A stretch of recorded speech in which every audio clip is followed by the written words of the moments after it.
হত্যাকাণ্ড এবং একেবারে ক্লুলেস ছিল। এবং আমরা এই ঘটনায় আমাদের তুরাগ থানায় একটা মামলা, হত্যা মামলা রুজু হয়েছে। মামলা নাম্বার হলো 20-9-2025 খ্রিস্টাব্দ।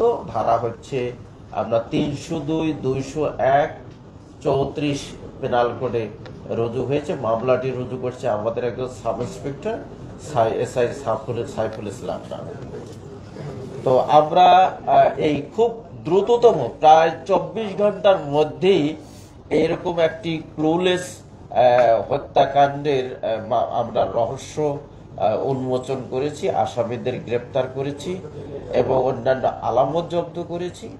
আমরা মনে করি এটি আমাদের উত্তরা বিভাগে প্রত্যেকটি বড় বড় অপরাধের কাজে আমাদের একটা টিম হিসেবে কাজ করি। আমার নেতৃত্বে টিমটি চলে এবং আমি প্রত্যেকটা ঘটনায় আমরা সকলে থানার অফিসারদের সহ, এসিদের সহ, এডিসি সহ আমরা একত্রে টিম ওয়ার্ক হিসেবে নিরলসভাবে কাজ করি।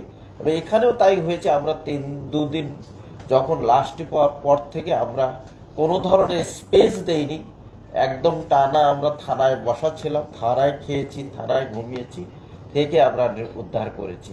এবং একে যে আমাদের এসি সাদ্দাম খুব বড় কাজ করেছে, টেকনোলজিক্যাল কাজগুলো সে বেশি করেছে, আমাদের ওসি এবং সাব ইন্সপেক্টররা কাজ করেছে। আমি সেখানে শুরু থেকে শেষ পর্যন্ত ছিলাম, গাইড করেছি যাতে কোনো ধরনের এই ঘটনা এখন লুজ দিয়ে আদালতে